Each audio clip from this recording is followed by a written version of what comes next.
Yan po yung patay bulagta. Yan po, ang laki oh. Bulagta po siya mga idol. Kumataw siya. Yung nakalaban, tinamaan natin sa buntok kasi malaki yan oh. Mga idol oh. Yan po, malalim po pero talagang pinilmi ko na po. Ayan ang laki mga idol oh. Yan po, ilog po yan oh. Baka pwede nang pang entry to mga idol. Laki mga idol oh. Basta RSM baka pwede nang pang entry to. Nasa 3/4 pa lang siguro to. O baka kalating kilo. Ang laki oh.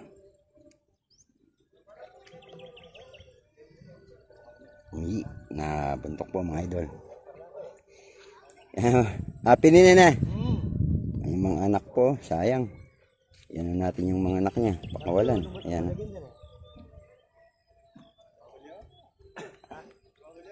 Kita, kaya to na kita, ni makayok ka na ko kanyan. Hindi ako na gamay.